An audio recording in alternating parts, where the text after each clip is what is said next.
Good afternoon, everybody. Welcome to the TraderMerlin Show for a special show. Yes, I see a lot of you in the chat today. Some people I haven't seen here in a while, so glad to see everybody with us. Thanks all for the wishes. It is a bit of a milestone. Show 1,000 today.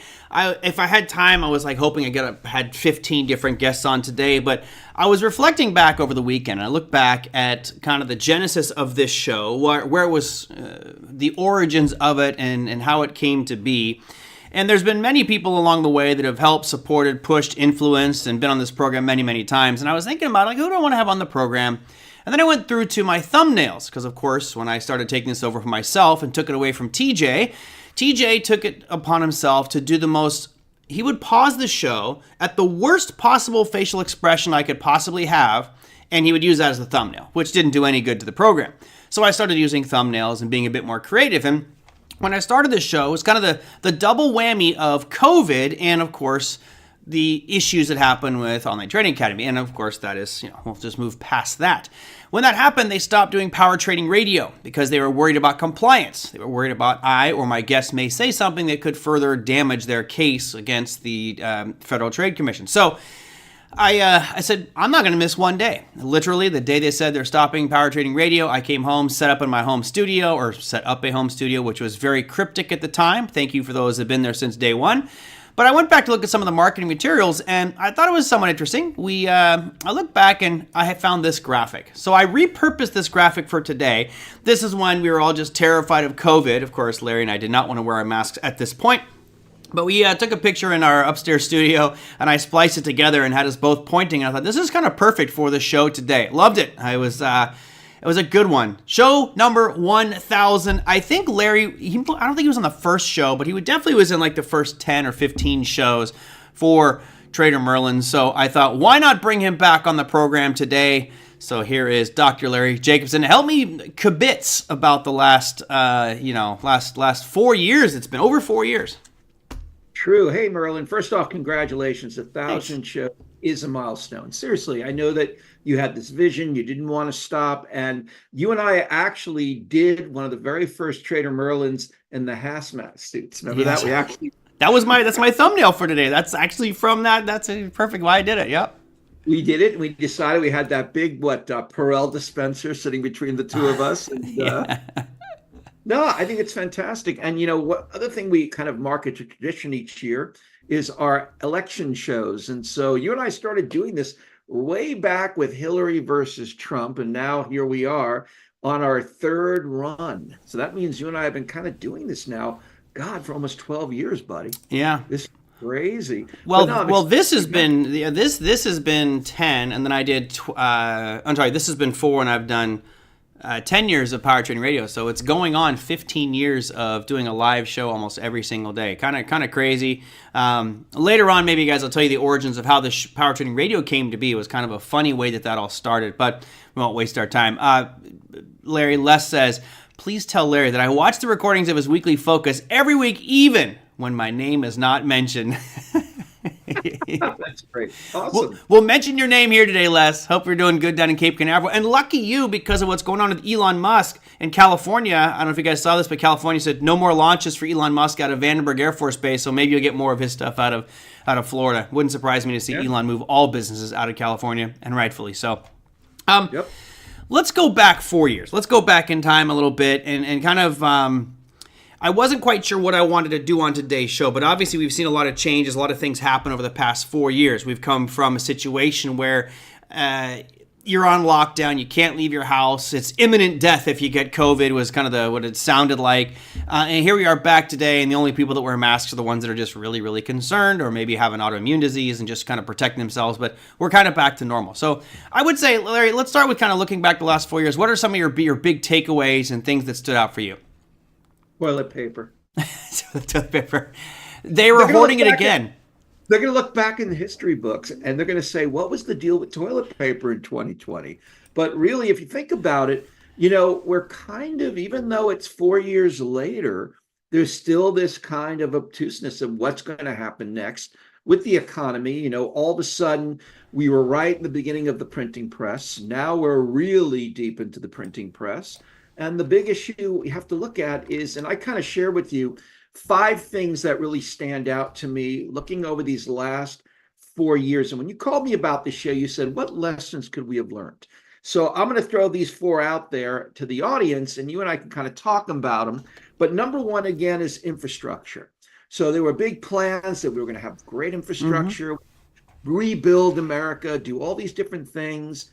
And yet we find more and more bridges collapsing. We're seeing more and more damage done by climate change. That's number two, by the way. We also have still issues with public health. How are we going to go forward knowing that right now insurance is a mess? And you talk about California, there's not even insurance companies left to insure people in California. And my bet is Florida's next. And then number four, probably the inflation and what's going on with the economy. And of course, I think politics are as worse as it was 4 years ago, where these parties can't get along. And now we can even add the Supreme Court as an appendage to this. So I would say the three branches of the government right now are as splintered as they possibly could be. And it's going to be very interesting to see how this all moves forward over the next 4 years. Interesting. All right. You got a whole bunch that you threw at me there. Let's start off with the infrastructure, because you said something that's interesting, but you said, we've got bridges collapsing. Yeah, of course we have bridges collapsing. But what we're not noticing, you don't hear about bridges being built or reinforced or restructured. So while there's always going to be some, problems with infrastructure, there was a lot done. And if you look at some of the big players in that space, this is what you and I are going to talk about maybe in a couple of weeks when we do our presidential election show is you had different candidates say, we are going to do this. And the big infrastructure bill was certainly a major one. And if you look at stocks that might have benefited from that, let me go back to a weekly here. And here we got Martin Marietta Materials, MLM, right? That was one that should have been rewarded from infrastructure. They, in fact, have had a phenomenal looking chart. You can look at things like big equipment manufacturers like Caterpillar, right? Caterpillar also having a huge move to the upside. You've got things like Quanta Services. I mean, these are all these stocks that are in that infrastructure area have all done remarkably well. And as we get towards our presidential election show here in a couple of weeks, this is what I'm going to be focusing on, regardless of which candidate I get, because the way you and I plan on doing it is we're going to flip a coin before that show starts, and heads will be Trump and tails will be Kamala. So either way, I'm ready for either candidate. I know the kind of key issues. Had you been making that play off infrastructure and spending, I mean, this would have been a phenomenal play, just buying materials and, basic material stocks and infrastructure companies. So while you say the infrastructure, we got a lot of collapsing bridges, there has been some serious benefactors here, which are these companies.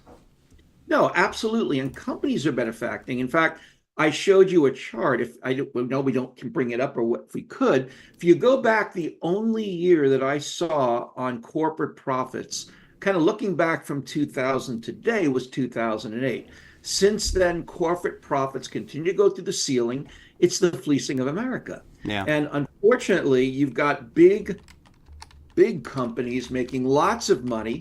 But if you look at the employees that work at these companies, they probably haven't seen pay raises. They're not getting bonuses. They're not really getting the benefits of what's going on. And when I say the infrastructure, you got to look at it more than just, I know I brought up bridges, but what about water treatment facilities? What's going on in these inner cities and things that are happening that we're going to have to deal with, because we have pipes that are basically going to erode at some point? Like, what is the plan to, over time, continue to reinvest money into the infrastructure so that we don't start to see a lot of these things start to collapse? And so I am in agreement that I think industrials have had a good run. I think materials and utilities continue to do that. And what we'll look at for the election show is which companies are more positioned based upon who winds up or what party winds up being in control. And then it would be fun to kind of say, which companies do we think might be benefiting the most?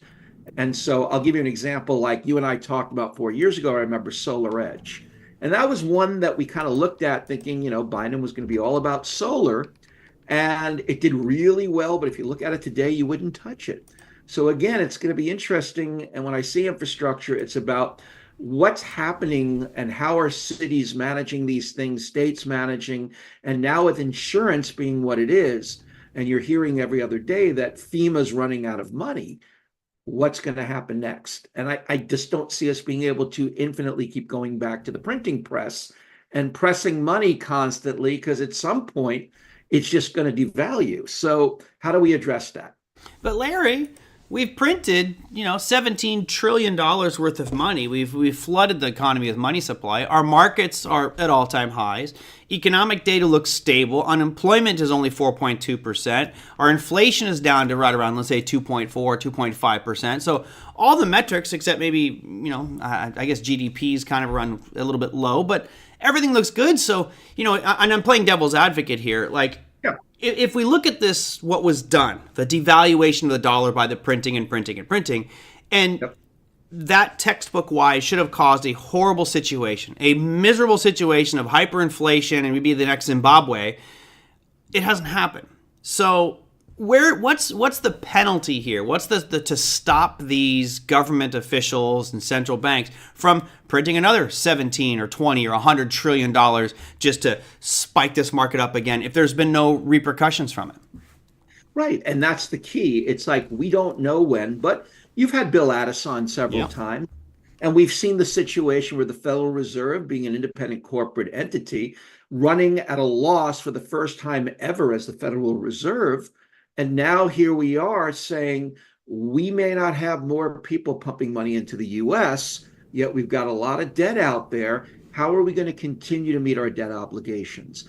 And if we keep kicking the can every how many months, that Congress is going to decide whether or not to increase the budget. But really what I want to look at is how many people out there, the average person, can say they didn't take a pay cut over the last 4 years. Now, I'm not saying they lost money in their paycheck, but they took a pay cut, right? If you're living in certain cities and the costs around you keep going higher and higher, we're feeling that at the pump, we're feeling that at the supermarkets. Now we're talking again about potential supply chain issues. We're going to start to see more and more problems arise. Now, can you predict that? Know when it's going to happen? Probably not. But you have to be realistic that the average person right now isn't going, wow, yay, all these numbers look great on paper. But how has that been trickling down to me as an individual right now? And I think that's the biggest frustration that's going on in the country right now is there's no doubt you can quantify it, but can you qualify it? I guess is a good way of putting it. Okay.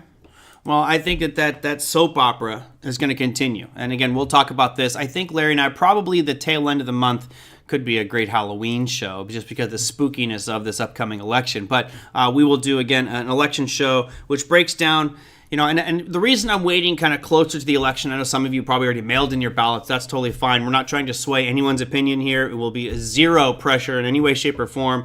Obviously, there might come through a slight bias for different areas, but I think that's just the nature of it. And as I try to do on this program, I will not push either party. I just hope that you all do your own research, vote, and vote for who you think is the most important, impactful for our economy, and do the right thing. So that said, we will have a much bigger breakdown. That's why I wanted to wait till the tail end, because they start to get a little bit more clear on what they're going to be doing, how they're going to be doing it, and that gives us a little bit more time to build a better show for you. Yeah, absolutely. Let's switch a little bit here. One of the things that I've noticed in the markets is everything changes. There is nothing that stays constant forever. It's always in a state of flux. And I'll briefly talk about cryptocurrencies, and then we'll step into the next phase of evolution of our markets. But, we have seen slow progress. And I think slow might even be a generous term, because it's been crawling because of stifling regulation and an inability of our central bankers to come up with rules, framework, guidance. Just tell me what we can and cannot do with crypto, and they're just kind of stonewalling there. Now, I'm a big believer, and again, here I will give my opinion, is I am a huge believer that everything in our lives is going to go more and more digital. Whether you're talking about cars, whether you're talking about money, whether you're talking about music, it doesn't matter. It's all going to go more digital. It's faster, easier, more transparent. With crypto, that is I guess the freeway on which all this innovation is being built with blockchain technologies and things like that. What's your take on things like digital assets, like tokenization, and a central bank digital currency? Where do you see that going? Well, again, I think it comes down to there's great utility in it if done the right way. Sometimes I think it might wind up acting the same way we saw in the late 90s with the internet. Everyone was trying to figuring out what was going to happen next, how it would be used. Hmm. In the beginning, there were a lot of people that said, absolutely not, I'll never go on these. We had a lot of high flying .com companies. I know you've done shows before where you show how many were out there that were high flyers and only a handful of them survived. I think there is utility. And I think what's happening, and now living in the Midwest, I see it more and more. When you can't get people to do server work and they're not taking minimum wage jobs, it's only enforcing to me this belief that robotics and this replacement belief is going to save businesses. And so I think there's this belief that as long as it's going to have good utility and the banks in some way feel they can control this, because it is really coming down to control, isn't it? Yeah. Because at the end of the day, there's no reason that the same thing happened. It will take on a life of its own. It's just going to start to happen. And once it does, they can't control it. Now, they can legislate it up to a point, but it's going to be very hard to control something the same way trying to put the internet back in the bottle, so to speak. And I think you're going to have the same thing. And unless they're going to come up with alternate ways to compete, like, for example, staking, you're not going to get a decent interest rate now at banks. And what are the bigger companies doing, like Capital One and Amex? They're saying, hey, we don't have your overhead, we don't have your structure. So guess what? We're going to offer people 4.25% interest on your savings. Right. And there's nothing the big banks can do about it because they're so bloated Right. with overhead. So the more and more that the people see the benefit of it, the bigger question, I think, is will we see a new wave of younger people who understand it and are not as afraid of it as, say, the current administrations? Because if we look at it, the average age in Congress is death right now. And until we start to get rid of some of these people and people's mindsets change, the bottom line is I think there's a great amount of utility with it. It just needs to be explored and not constantly criticized. That would be my 2 cents on it. Yeah, and one of the things that's in there that wasn't brought up is it's actually deals with ownership, right? If you look at our money, our stocks, our investment portfolios, we all believe that we own those assets, which you do not. It's actually held by somebody else. So that's the other part of this is not only are you getting more flexibility, freedom, and you're removing some of the competition from intermediaries, but you also actually own these assets, which is something I think is unique to cryptocurrency and digital assets. Yes, if you own your car, you have a pink slip that says that you own that vehicle, but that pink slip is controlled by an intermediary. So if you choose to sell your vehicle, you have to fill out that pink slip, it gets submitted, and that third party, that intermediary, now can tell you, yes, you can or cannot, right? Now, they're not going to stop you from doing that, but they could if they wanted to. So keep your eyes on that. I think that'll be a more popular discussion. By the way, for everybody out there, tomorrow, Donald Trump will be unveiling his World Liberty Financial coin to the world, and he's on Twitter saying, buy it, it's going to be huge. I'm in the 90% probability this is a scam. So please, people, don't rush out there and buy this thing. It's a money grab. There's been no pictures of the platform. There's been no talk about exactly what it does. There's no clarity at all about this project in a world that has 2.4 plus million different cryptocurrency projects. I will bet anybody here $1 million that there's already something that exists that's exactly what World Liberty Financial is trying to replicate, and they're replicating it with people who are running, adult exploitation sites, as well as a site that's been hacked before in the past and lost millions. So be very careful. You guys are getting caught up in that hype and trying to buy into Trump's backed cryptocurrency tomorrow. And by the way, Larry, I see what you did there. You said, I'll vote for the right person. Let me just change that. I'll vote for the most appropriate person. I don't want to use the word right or left. That was not done on purpose. You guys are good. Yeah. No, look, and at the end of the day, honestly, if there ever was a time for caveat emptor, it's today. Yeah, absolutely. I mean, there's so much out there. It's like, get educated. That's the key with everything, is by having good financial education, by understanding what's right and what's wrong, what sounds too good to be true, what doesn't seem like it's reality. Remember, again, everybody wants to get rich quickly. In fact, there's this saying, I don't know if it's true or not, Merlin, but it's out there for a while. I teach it to my students because I find it fascinating. If it is true, I wasn't there, but it's apparently said that Jeff Bezos, when he first met Warren Buffett, said, Warren, I don't get it. what you do isn't so hard. Why aren't more people doing what you do? And he simply said, no one wants to get rich slowly. So this is part of this, that we're back in the hills again, looking for gold like they were doing in the internet time. Yeah. And I tell my students, those of you who want a good lesson, go back to the people and ask people who bought Cisco systems at $90 a share in the year 2000 or 2001. They're going to will those stock to their kids because You're almost back there. years. I'll be honest, Larry, you're almost back there. It reached a peak in February of 2000, right? That was its kind of all-time high. I've got the chart up here for everybody just so we can have a little bit of fun with that one. What was the all-time high? It was 90 something. Yeah, 90 something. Close. Yeah, I'll have to zoom in a little. Let me zoom in here, guys. I want to get precise on this one just so we can make sure we have it for everybody.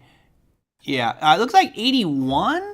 Anyway, 81.20 looks like it. So you literally had to sit underwater on that trade for 23 years. For 20 years. Oh yeah, if you bought it at the all-time high, yeah. If you bought it at the all-time high, it still hasn't got. It's looking better. So you're saying there's a chance, right? There's some hope on this one coming back. Yeah, it's funny. There's so many like that. My father did the same thing with Applied Materials. Now, of course, Applied Materials has come back and now making higher highs. But there will be stocks, and not just stocks, there will be cryptocurrencies that are going to fall 20, 30, 40, 50, 90%, from here. Who knows? I've told this group many times that a lot of these things are scams. If I was somebody that didn't have a moral backbone and I was interested just in making money, I would have already created a cryptocurrency, which I've made 5 of them. And I would have taken that, I would have created liquidity for it on something like Uniswap or PancakeSwap. And then I would have gone out and given it to influencers and said, hey, I'll give you 10 million of these coins. All you have to do is talk about it. Just tweet out, just say something. Make a video on your YouTube channel or Twitch or whatever. And when that happened, I would have sold out my tokens, made 10, 15, 20 million dollars, snap of the fingers, and I'm gone. But I can't do that. Now, again, I'm railing on this Trump coin. I see Steve here says it's 1,000% scam. I can't say that yet until I see the project. It's been obfuscated. He's not showing anything about this project. He even had a call on it. Nothing was disclosed other than it's huge. It's going to be the greatest thing ever. It's going to change finance. It's going to make the world's best financial system. It's going to be amazing. And it might be. But I look at some of the historical precedent, and I look at the team that he's working with. Got to be careful with this one. Truth Social, I would say, is a much better possibility of success because it's an actual product. It's out there, just not being used very much. So, yeah, look, at the end of the day, it's interesting. I think it comes down to your perspective. Because I was looking around and saying, right now you could be sitting in Philip Morris stock making 5% in dividends. So it all comes down to a lot of people don't know their own needs right now. They don't know what they need. And to me, you could be compounding your money, doing just great. What people don't realize is that if you can stay slow and steady and be confident in your trading, and you can grow and scale your business, because let's face it, one thing I do love about trading and investing, it's the most scalable business in the world. It really is. There's no inventory, you have no employees, you have no headaches. It's just you and your computer. You can do it from anywhere. And if you can figure out a way to keep compounding and growing your account size, as well as your share size or your contract size or your lot size, then you're doing okay. And as long as you realize that part of your portfolio can be and should be in some speculative things, have at it, but just don't get upset if it doesn't work out, because it's a lot better than going out there and buying a lottery ticket each week. So I got to say that for me, being educated and knowing when the next crash is coming, or knowing what stocks to be able to buy into. You and I, if you really want to have this history lesson, we go back to 2015, you and I would never have known at that moment what NVIDIA was going to look like. We knew about it, you and I were talking about it in 2015, and it just took a life of its own. But those are the kind of things that I'm looking for, companies that sound right, that I'm willing to invest in, but I'm not going to go crazy and chase things anymore. Because as you said, just to start all this, things change too quickly right now. Right. There's too many people out there that just will flip on a dime. And I recently saw, I don't know if you've seen the movie Merlin. Did you see Dumb Money yet? It's actually, yes. I wasn't going to watch it. I really enjoyed it. I thought it was great. I did too. I thought it was going to be kind of a dumb movie, but it was very fascinating, especially to the audience who trade, you're going to find it very interesting. And watching kind of Seth Rogen melt down a bit was also kind of funny too. Yeah. But I think the reality is you got to be able to know, and I hate the cliche, when to hold them and when to fold them, but it's kind of true right now. And you've got to be a smarter trader and investor these days because there's a lot of people that are playing on your emotions right now, and it's just too easy to get sucked in if you don't have some strategic decision-making abilities. 100%. I'm going to expand on that. So let's talk about our jobs as traders and investors. You mentioned consistency, which I agree with. I mean, I think a lot of people give me a hard time about my 1% portfolios because I have two big accounts. They're pretty large, and those are designed to get me minimum 1% per month. And I'm doing pretty good on that consistency, which is what I enjoy. I love being consistent. Now, granted, I'd rather be getting, 15, 20, 30% per month, but that's kind of unrealistic to do consistently over time. That said, for those of you who are naysayers like, oh, well, Merlin, that's a stupid strategy, 1% per month is not going to cut it. Keep in mind that when you're buying long-term investing and the market drops on you 30, 40, 50%, I'm not losing 30, 40, 50%. I'm still making 1% because I'm just going to adjust the strategies and strike prices and collect on that premium. And therefore, my rate of return should actually be better long-term than yours because any market downturn, not any, but in most of the market downturns, I'll be okay. Whereas a 401k, an IRA, you're going to lose whatever that market loses. And that could, spend a lot of time underwater. We just talked about Cisco, 20 years underwater. It hasn't even made it past those all-time highs. Great. Be selling puts that whole way, generating 1%, and I'd be up significantly over time. So I think it's important to have strategies that fit the market times. Now, that said, I know I'm going long-winded here, Larry. You're just over there going, yep. If we take a step back and say our job is to grow our accounts and our net worth over time, and I've done many programs for Trading Academy and for my crypto program where we look at the markets and we say, okay, if I'm going to build this portfolio of investment assets, how do I partition that? How do I break it up to minimize risk? And I do believe that in this day and age, you should have a portion of your portfolio that's in a speculative account, right? Where we look at technologies. And today, those speculative technologies are going to be things like Intuitive Surgical, Palantir, UiPath, right? These are AI firms that are looking to exploit this technology. And it may be the greatest thing to ever happen to mankind from an innovation perspective, and they may flop as well.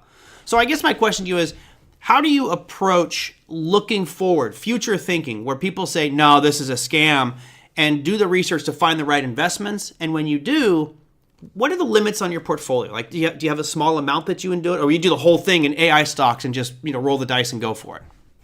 No, it's funny. Believe it or not, you're going to find this funny, but you know who became kind of my poster child for that question was Joe Kennedy, JFK's dad. Because I once heard the story that someone asked Joe Kennedy, why did you get out of the market before the 29 crash? And he said, when my shoe shine boys started giving me stock tips, it was time to get out. So to me, right now, anybody who's seriously jumping into AI, you're too late. You should have been doing this 2 years ago. You shouldn't have been doing it now. And believe it or not, there's a stock I looked at the beginning of this year, and I didn't say anything because it was very speculative, but I'll give you the symbol, Merlin, if you want to bring it up. SOUN. I might even have shared it with you. It was a $2 stock that's now over $4. Ladies and gentlemen, that's 100% growth this year so far, and a $2 stock. Still a penny stock. I can't do it. I can't put it in my portfolio. And it's done literally bupkis since April. But this was one that was going to be incorporated. Didn't they get an investment by NVIDIA, right? Yep. Yeah. Yep. But again, to me, it was speculative to say, I usually don't do that, but I did a little bit of research. And to your point, what they were working on interested me enough. But again, if you're willing to be patient and get the pullbacks, like, for example, there was opportunity in NVIDIA, I would say, a month or two ago, that I bought the pullback. So again, if you believe in a company, you got to be patient enough to wait for the right opportunity to buy again, know what your target is, know what your stop loss is going to be, and decide how much of your money you're willing to risk. So again, when you're talking about a $2 stock and you do 2,000 and it goes up 1,000, that's not too bad. you know, in terms of your portfolio. But for me, if I'm going more long term, I'm trying to figure out right now what companies will be relevant in the next 5 years from now. So technology is going to be relevant. Which ones? Hard to say. Which industries are going to benefit? Maybe it's not going to be a direct company, but a subsidiary. A company that I looked at, God, we're going back almost 12 years ago, was AMT, if you want to bring that one up, American Tower Company. Oh, yeah. And I loved it. Why? Because the reason why AMT, and by the way, when I was looking at it, Merlin, $43 a share. And the reason it was such a great company is it doesn't matter if Verizon sells another phone or not. If someone fails to pay their phone bills, those companies have to pay the tower companies or they have no business. Right. So to me, that was just a stable, great growth thing that unless the entire infrastructure is going to blow up, AMT was a great buy, and they were pushing hard to go into India at the time. So those are the kind of companies I look for more longer term. I'm looking for things that look beaten down, but their numbers look pretty good, and they're just not being paid attention to right now. And again, that was Texas Roadhouse. I haven't found anything recently I've loved, by the way. I'm kind of waiting to see till after the election. But right now, there's nothing that's been kind of jumping out at me that I have to be putting into the portfolio. So what do? My typical weekly option strategies. I do my monthly option strategies. And I'm down to doing 4 trades a month. That's it. I don't need to do more than that right now. And the person that would scoff at the 1%, well, if you're telling me you're doing better than 12% a month, that's great. Most people aren't. Well, not 1% a day, 1% a month.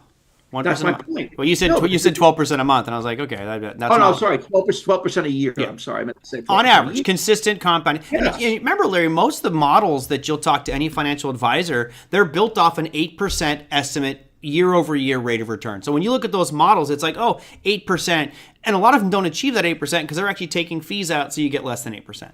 Right, and again, what I always have to have this conversation with students about relativity. See, people will ask questions, and it has to be relative to your situation, because if you make a blanket statement and I bring in a multimillionaire, they're going to laugh at you. And the best analogy I give, Merlin, is marathon running, right? If you look at most people, they look at a Kenyan and say, how can you run a marathon under 2 hours, 26.2 miles? Guess what the Kenyan says? Who would run for 4 or 5 hours? That's ridiculous, right? So it's all on perspective, and you have to decide how you want to manage your portfolio, and don't worry so much about how rich you're going to get. More importantly, how you're going to protect that money and how you're going to grow that money over time. That's kind of the better way to approach the markets. And you're going to have some uncertainty coming out. And it's not even to say it's going to be over the next month. It could be over the next year. And there are other things that we can't control. So the question I'll always ask is, the only question that matters right now, do you have a plan? If the answer is no, you're in trouble. Yeah. If you have a plan and you know how to execute it, then you shouldn't worry as much, other than what is that plan and making sure to pull the trigger when it happens.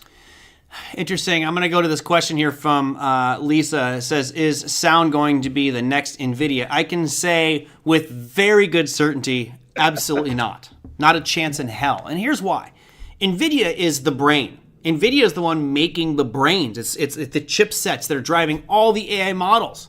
Sound, all they're doing is an audio model so that they can have more interactive conversation with AI voices. But, and this is where I think it's important. Do I want to have some sound in my portfolio?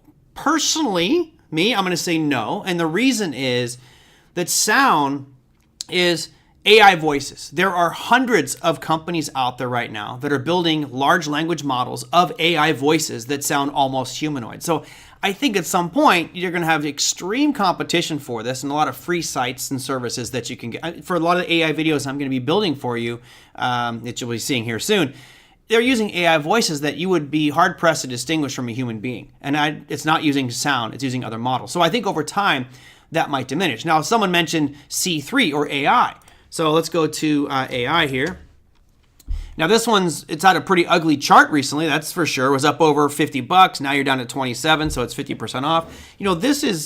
this is AI infrastructure, right? They're setting up the infrastructure for you to run your business on. I think that certainly is a viable business. Not saying that C3 AI is one you need to buy right now, but at least from a 20,000 foot perspective, that's a much better company to position itself as. We're not selling the picks and shovels necessarily. We're selling we're setting up your minds. So you know what you want to build. We'll build the infrastructure around it, and I think that has a lot more value than something like Sound. Now, if you look at companies like UiPath, right? UiPath is building automated systems for assembly and manufacturing lines that makes it much easier to incorporate AI. Look at something like Intuitive Surgical. Intuitive Surgical is building literally AI robots. Now, I know that there's some people here that don't like AI robots that are free. Larry, let me ask you, would you be okay having a robot operate on you? Let's say you need a kidney transplant. Would you let the robot do it? It depends. You know what? If the robot is, I wouldn't want to be the guinea pig. but at this point, if down the road, it is much more steady than a dentist is going to operate on your teeth and they're like 80 years old and they're shaking, yeah, I think I would prefer the robot at that point. But again, it's like the same thing. What you're really asking me is, Larry, would you trust food that came out of the microwave? Because that's really an analogy we have to look at, that people wouldn't believe that food would taste good if it came out of a microwave versus somebody cooking it from scratch. The reality I have to look at is this going to happen, whether I think it will or not? And do I have any control over it? No. So do I either join in and benefit from it, or do I sit back? Now, there's two sides of the fence to talk about. Is it more of a moral decision versus a financial decision? If it's a moral decision, you don't feel comfortable that robots are replacing humans in jobs, totally understandable. Right. But if you're talking about it from a financial standpoint, it will save the company more money. Whether we want to believe it or not, it's starting to go into fast food. You will have a robot making your French fries for you sooner than later. And it's just how companies are going to compete right now. And again, like I said earlier, people don't want to do those jobs anymore. Yeah. So it's not like these companies are going to go away. And if you go to more and more restaurants, notice that more and more of them have kiosks, right? I have to order through a kiosk to get my food, where some people just don't like it. I think the older generation will have more trouble with it, because I know some people are still afraid to put their cards and get money out of an ATM. So I think you just have to be smart about what you're interested in, do a lot of reading, research, but like you said, have a certain percentage of your portfolio basically designated for more speculative things. And if it tends to grow, then you can move it and decide you want to increase the allocation. But yeah, no, to answer that question about Sound, I never looked at it as another NVIDIA. I just thought it was interesting, and based on what they were doing at the time. And like I said, am I going to keep this indefinitely? Probably not. But I did like the fact it made 100% in a year. That was fun. Yep. Yeah. All right. Hey, Mike. You're violating my rules. No politics. Leave it alone. Don't even start, because you're going to get real fired up, and I'm going to be just keep that politics out of the chat. He's going to 86 you. With regards to the robotics, I'm going to post I'm hoping this is the link. Let me real quickly check and make sure that this is the link. Yes. This is an interesting one for everybody here. I posted this link, and it's interviewing the guys from Neuralink, which is the head guy is a brain surgeon, and he's a neuroscientist and brain surgeon as well. And the surgeries that are performed for Neuralink are all done by robot. And it's really interesting because you get consistency, you get absolute precision, no shaky. You don't have to worry about the guy had a couple too many beers on his lunch break or his lack of sleep. From that perspective, yeah, I'm all for the robot. Now, it's not unsupervised. Mrs. Robot didn't piss him off that morning. Or he's not fighting with his robot at home, right. Or she's not fighting with the robot at home, whoever the doctor may be. But it was very interesting. And by the way, that's an 8.5 hour interview. They interview like 6 people, the CEOs, the technical officers. But it's fascinating for anybody here who may be thinking, what's coming down the road? Like, where is our Jetson world headed? And that's kind of why I brought this up. Will we have flying cars? Will I have robotic surgeries? Will it be like Star Trek, where you go to the sick bay and they run a little light thing over you and go, oh, well, you've got this, and this wrong instantly? I think we're headed there. I mean, look, we have a communication device that's a flip phone that was exactly like the communicator from Star Trek, right? Larry's probably loves that one. I do. Look, you've got a lot of innovation. In fact, I just read an article. The hard part is you don't know where there's truth in fiction. Yeah. But apparently they're working on a plane right now, another supersonic that can get from New York to London in 1 hour. I'm like, wow. I mean, there's technology out there every day that's being worked on. The question is, I have a limited amount of money. Where do I put that money? And again, that's why I love options, because I don't have to put as much money in, and I can go out with a leap option that goes out 2.5 years, and you can speculate and not have to worry about it. And guess what?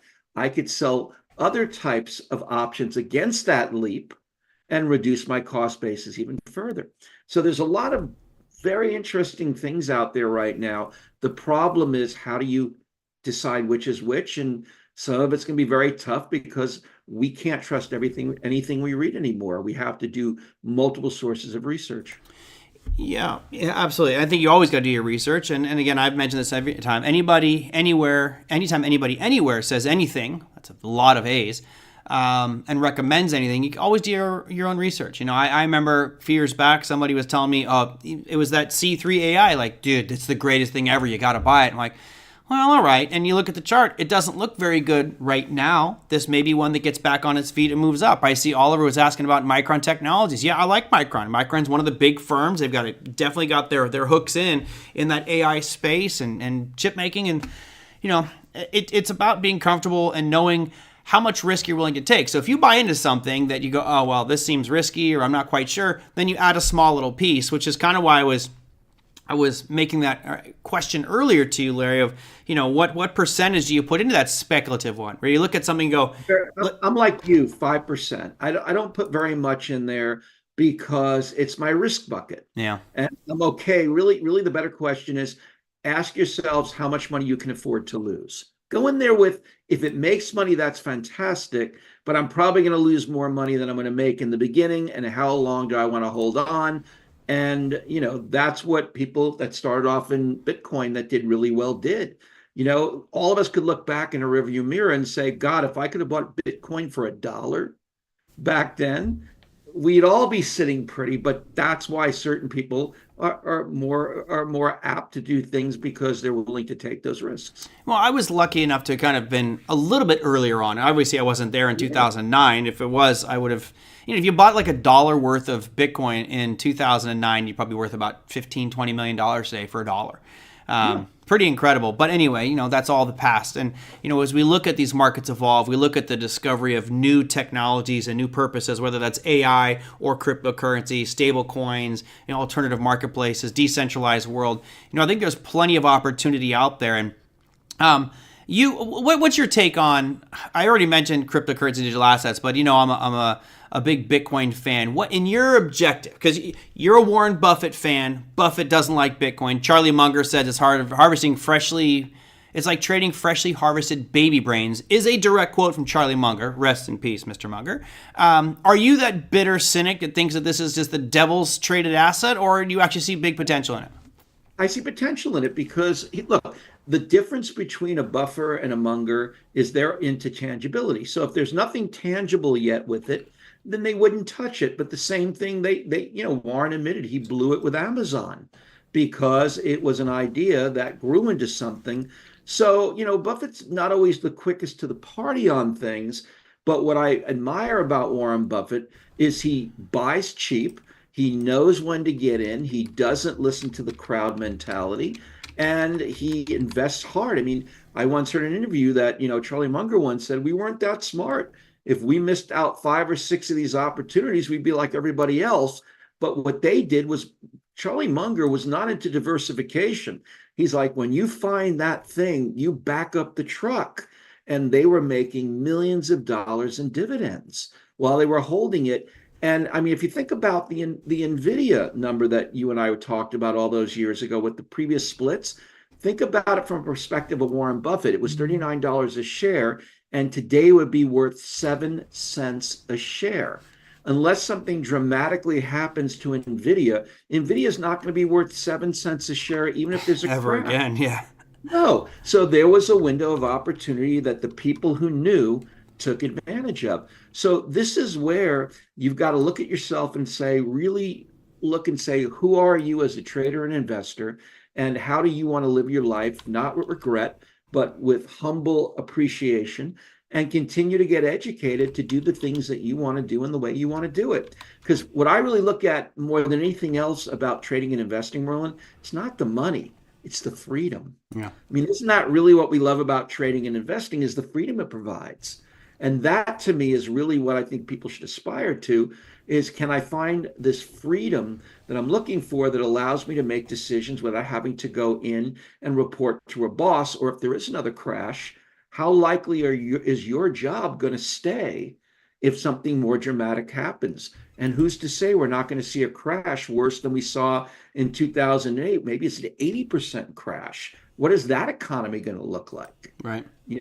So there's a lot of uncertainty right now, but it's happening much faster, especially if you're old like I am. This is much faster than I ever knew growing up, and even into my 30s and 40s. It's like the last 20 years have been lightning speed. You're getting slower and it's getting faster, Larry. That's right. The old saying, when you're younger, you're tough and ruthless, but when you get older, you get rough and toothless. I love it. Well, to further add to what Larry just mentioned, Larry Fink was interviewed recently, I think it was actually yesterday or today, and he says he is a big believer in Bitcoin as a store of value and sees it eclipsing the U.S. housing market. Now, if that's true, the U.S. housing market is roughly $50 trillion, and Bitcoin's about $1.3 trillion. So if you extrapolate the data based off $66,000 Bitcoin price, that puts Bitcoin at about $2.5 million per Bitcoin. Now, I don't know if we'll get there, but it's interesting seeing a man who's the head of one of the largest financial firms in the world, who's got some skin in the game for Bitcoin, and talking about digitization of real-world assets. So I really hope Larry Fink is right. I'm over here going, thanks, Larry. I mean, if you can get, I'm thinking both Larrys here, but if I can get Bitcoin at 2.5 million, given the quantity they have, life down the road is going to be very, very fun and enjoyable for me. And we may actually have that yacht. We may have that boat for everybody that you get to ride on. We talked about doing a Trader Merlin live from a cruise ship or something like that. It'd be kind of fun. Well, guess what? There was a time when Bitcoin wasn't getting above $13,000. That was the time. That was the opportunity to be buying into some Satoshis. And imagine that you had gotten some little bit of a holding, maybe couldn't afford the whole 13,000, but now it's at 60 something thousand. That's a pretty nice rate of return. So again, it's all about perspective and knowing when it's a good time to be in, when it's a good time not to be in, and not chasing what everybody else is trying to do, which is the invisible pot of gold at the end of the rainbow, right? Yep. Absolutely. Last one here and we'll wrap up. Margaret says, what's your opinion on reinvesting dividends? Total left-hand turn from our conversation. Actually, I was a right-hander. Left-hand turn from our conversation today. But it's a great question. What's your take on reinvesting dividends? I think it's great. Why? Because over time, you're getting these dividends, reinvest them. It's a form of compounding. Right. So that means that if I'm making more money off the dividends I'm reinvesting, then the dividends are growing too. So I'll tell you, it's interesting because if you were to look back and talk to anybody who was kind of well off in the 1950s, they all owned Philip Morris stock because the dividend was amazing and they lived off the dividends. So again, it really comes down to where we don't see those kind of returns anymore, but to somebody who can live off a 5% return a year, how simple is that? Just sitting back and collecting dividends. And I know some people who are in just dividend-bearing stocks, and then you take it into utilities, which are paying out dividends of 8, 9%. That's a nice rate of return for some people with not as much risk. So yeah, if you like that strategy, do that. Another one that's also kind of cool is certain companies will allow you to invest directly with them in a dividend reinvestment program. I know that I did that for my nieces when they were born. God, it was back in I'm trying to think, early 2000s, and I was buying Disney stock for them direct through a program where I just had to pay directly to Disney. I got the Disney stock, and it was a dividend drip reinvestment program. And so I don't even know how much they have right now, but think after 20 years, they probably have a nice little nest egg going. Yeah, I'm with Larry on that one, Margaret. I think if the whole point of dividends, in my opinion, is you need an income stream, right? It's not about the growth of the company's share price, because if the company was going to be growing rapidly, they wouldn't pay a dividend. They'd put that right back into capital growth, infrastructure, R&D, whatever. So if you're buying a dividend-paying stock, typically it's something that's slower moving. It's not going to be as volatile, which is great. But the reality is, if you're relying on dividends, it's because you're looking for an income stream, maybe to replace your job that you no longer do, or just to shore up some of those shortfalls with income. So if you don't need that money, don't take it, compound it. And then get to the point where you can, when you need it, you have more there and you can start taking out that point. I love what Larry talks about, and this is one of the things that Strategic Investor is all about, and I highly encourage y'all to check it out, is understanding exactly where you stand. What numbers do you need to have to sustain the lifestyle that you have based off of assets that you have? Most people are like, well, I need to have $5 million and I'll be fine. Well, that might not even be true, depending on your consumption patterns and things like that and expenses. So if you're ever curious, you want to just play around with it, if you go to tradingacademy.com, if you click on the tools section here, you'll see there's a whole bunch of calculators. And I love it. There's some really good ones in here. If you guys are in debt and you're trying to figure out how to get out of your credit cards, the Snowball Debt Elimination Calculator is fantastic. But I really like this retirement planning calculator and the home budget analysis. I mean, I've played with all of these just because I find calculators very helpful to understand the big picture that's facing all of us. But this retirement planner will help you understand, if you have X amount of dollars, how long will it last you based off what rate of return. And I'm pretty sure that most haven't sat down and done those actual calculations, so you know exactly how much you need, exactly what rate of return you do. And like Larry points out, if you know that, I just need a 4% rate of return and I'll be fine for the rest of my life, then go out right now and go buy yourself some 10-year bonds. Load up the boat on 10-year bonds and just do a bond ladder, if you will, like Bill Addis talks about, and roll those bonds. Of course, Bill talks about that in his bond class. But if you know you need 4%, then buy something that's going to pay you 4% and be done with it. You're good for the rest of your life. Done. Love it. Yeah.